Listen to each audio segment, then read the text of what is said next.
यदि आपने किसी निर्दोष को दंड विधान किया है किसी पदवी पे बैठ के, या किसी असहाय असमर्थ को अपने बल के द्वारा रौंद करके तुमने धन लिया है, या छल कपट हिंसा के द्वारा तुमने धन लिया है, तो किसी दूसरे की जरूरत नहीं तुम्हारा नाश करने के लिए, वो धन ही पर्याप्त है।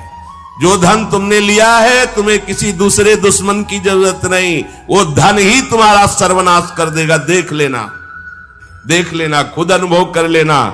इसी जीवन में तुम्हें अनुभव होगा कि मैंने बहुत गलत किया है। मरते समय तक तुम्हें बोध हो जाएगा कि तुमने क्या किया है। अभी नशा है तुम्हारे दिमाग में बल का, बुद्धि का, तो देख लो कुमार्गामी प्रवृत्तियों के द्वारा धन कमा के, पर जब इसका परिणाम आएगा तो रोते नहीं बनेगा, रोने लायक भी नहीं रहोगे, आंसू भी नहीं निकल पाएंगे, आह मचेगी हृदय में। वो अपनी परिवार के पोषण के लिए इतना जलने लगता है कि तरह तरह की पाप की कमाई करके परिवार को सुखी करना चाहता है।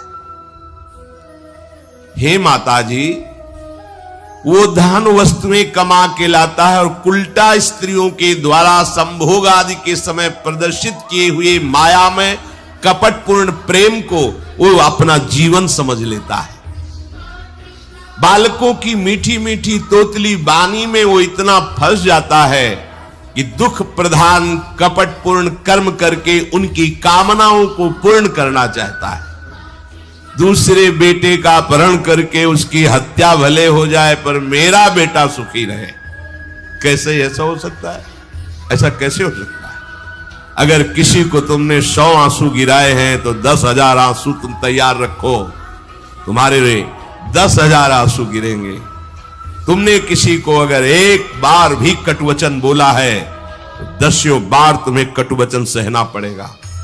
ये भूमि है, जैसे एक दाना फेंको तो सैकड़ों दाना पैदा कर देती, इसे कर्म भूमि कहते हैं। तुम्हारा कर्म बहुतायत होकर तुम्हें फल देगा, अच्छा या बुरा, जैसा कर्म किया है।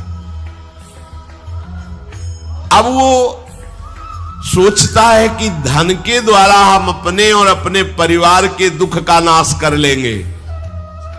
इसी में वो सुख मानने लगता है कि एन केन प्रकारेण दंभ कपट पाखंड झूठ हिंसा दुराचार व्यभिचार, कैसे भी हो धन मिलना चाहिए। अब वो भयंकर हिंसा वृत्ति के द्वारा धन संचय करता है और अपने परिवार का पोषण करता है, जिसके फलस्वरूप उसके लिए नरक निश्चित हो जाता है। जीते जी ये अमुक नरक में जाएगा।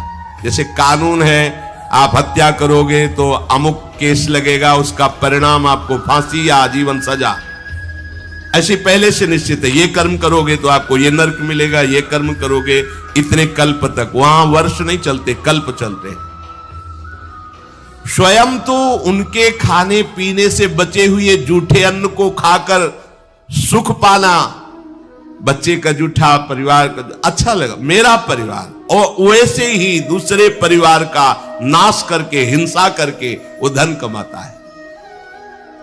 जब ऐसा कोई करता है तो बार बार प्रयत्न करने पर भी दुख हटता नहीं, दुख बढ़ता चला जाता है। लोभवश वो इतना अधीर हो जाता है कि उसे जीवन भार लगने लगा। अब क्या करूं, कैसे करूं? क्योंकि अधर्म के द्वारा कमाया हुआ धन कभी शांति प्रदान नहीं करता, सदैव दुख बढ़ाता रहता है, विपत्तियां बढ़ाता रहता है। मंद भाग्य मंद बुद्धि वाला पूरा जीवन व्यतीत हो गया अधर्म करते हुए, अब आया बुढ़ापा, चिंता छा रही है, लंबी लंबी सांसें ले रहा है, कोई उससे बात नहीं कर रहा है। जिनका पालन पोषण किया है वही पुत्र परिवार उसको देखना भी पसंद नहीं करते। खूब खूब खास के थूकता है बुढ़ा, घर के बाहर सब गंदगी फैलाए है। अगर कहीं साइड में कमरा है, पिछवाड़े टाइप कहीं हो तो ऐसे रखे जाते बूढ़े बाड़े, इज्जत खराब होती। सामने ही प्रवेश होते, खांस रहे बैठे हैं, कोई उनका आदर नहीं करता। जैसे किसान बूढ़े बैल की उपेक्षा कर देता है, ऐसे परिवार वाले उसकी उपेक्षा कर देते हैं। फिर भी उसे घर से वैराग्य नहीं होता, हरि की याद नहीं आती। उसने स्वयं जिनको पाला था वही उसका निरादर